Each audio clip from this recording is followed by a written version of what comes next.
Sir మాది పార్వతీపురం, మన్యం జిల్లా. మా మేనకోడలు లలిత సార్. లలిత మా చాలా పేద కుటుంబం సార్. తన గోల్ ఏమో డాక్టర్ సార్.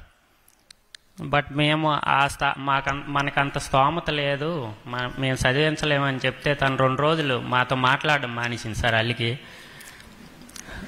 మొండిది. ప్రభుత్వం తరపున సహాయ సహకారాలు అందించి తన ఫర్దర్ స్టడీకి సహాయ సహకారాలు అందించాలని కోరుతున్నాను సార్. నేను కూడా డిఎస్సి ఆస్పిరెంట్ని sir. Eagerly waiting sir DSC. రాజకీయంగా నేను చేయాల్సినంత చేశాను. ఈరోజే వచ్చేటప్పుడు మాట్లాడా సార్తో, విజయ్ సార్తో మేము మాట్లాడాము. డేట్స్ త్వరలో వస్తుంది, అంటే ఇంకొక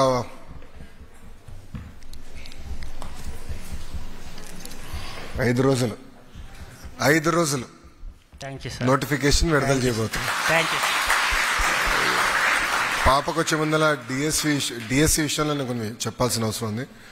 డిఎస్సి యాక్చువల్గా ఒక క్యాలెండర్ పెట్టుకుని నిర్వహించాలని నిర్ణయం తీసుకున్నాం. దాంట్లో భాగంగా టెట్ ఎగ్జామ్స్ కూడా నిర్వహించాం. అదైన తర్వాత ఏబీసీ క్లాసిఫికేషన్ వర్గీకరణ విషయం కోర్టులో వచ్చిన తర్వాత అది ప్రక్రియ పూర్తయిందా చేయాలని ఒక నిర్ణయం తీసుకుంటాం జరిగింది.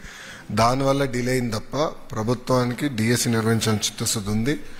5 రోజుల్లో నోటిఫికేషన్ ఇచ్చే బాధ్యత మన ప్రభుత్వం తీసుకుంటుంది. ఈరోజు రిపోర్ట్ కూడా ఎస్సీ కమిషన్ నుంచి తిరిగి వచ్చింది. ఈరోజు క్యాబినెట్ ఆమోదం తెలిపింది. ఈ 2 రోజులు ఆర్డినెన్స్ ఇచ్చి మేము ముందలు తీసుకెళ్తాం. మీరేమనుకోతే ముందర పాపకు మైక్ ఇస్తాం, మళ్ళీ మీకు ఇస్తాను. పాప భాష ఎక్కడ తల్లి? బైపీసీనా?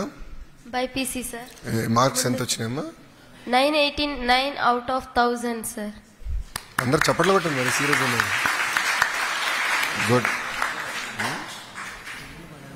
అదే మనం చాలా ఏం చదవలేదు చేతులు. చిన్నప్పటి నుంచే నాకు డాక్టర్ అవ్వాలని కోరిక సార్. ఎందుకమ్మా కోరిక ఎందుకు వచ్చింది?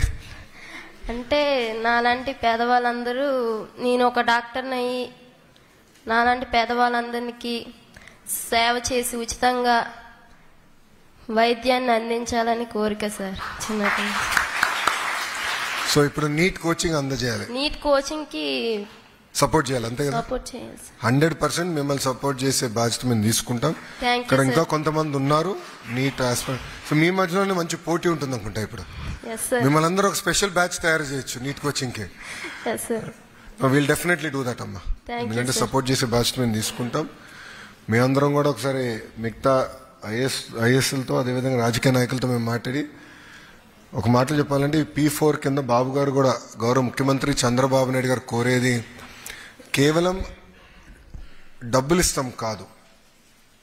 సమాజం మాకు చాలా చేసింది, మేము ఇప్పుడు సమాజానికి చేయాలి. సో ఆ కుటుంబాన్ని, వ్యక్తుల్ని నర్చర్ చేయాలి, వాళ్ళ ఆస్పిరేషన్స్ అర్థం చేసుకోవాలి, వాళ్ళని గైడ్ చేయాలనేదే ఈ P4 విధానం. అది బాబు గారు ఈరోజు కూడా కేబినెట్ మీటింగ్లో మమ్మల్ని అందరినీ వాయించారు. అభివృద్ధి కార్యక్రమాలు ఎటుగా జరుగుతాయి, పెట్టుబడులు వస్తాయి, కానీ అన్ని అనుసంధానం చేసి శాశ్వతంగా పేదరికం నుంచి బయటికి రావాలంటే అది ఏం చేయాలి? గైడెన్స్ కావాలి. అది చాలా కీలకమైనది. ఇప్పుడు మా ఫ్యామిలీలో స్టాన్ఫర్డ్ MBAకి వెళ్ళి మొదటి వ్యక్తిని నేను. నా తర్వాత నాకు అర్థమైంది, ఓహో ఇది ఎట్లా క్రాక్ చేయాలి, స్టాన్ఫర్డ్కి ఎట్లా అప్లై చేస్తే వర్కౌట్ అవుతుంది నాకు అర్థమైంది. నాకు ఎక్స్పోజర్ వచ్చింది. బ్రహ్మని వెళ్ళింది, దాని తర్వాత భరత్ వెళ్ళాడు. సో అదేంటంటే ఎక్స్పోజర్. సో నాకు కూడా ఇప్పుడు 10 మంది వచ్చాను, నేను అప్లై చేయాలనుకుంటున్నాను, నేను గైడ్ చేయగలుగుతున్నా. అది P4 విధానం. సో సపోర్ట్ చేసే బాధ్యత మేము తీసుకుంటాం. Thank you.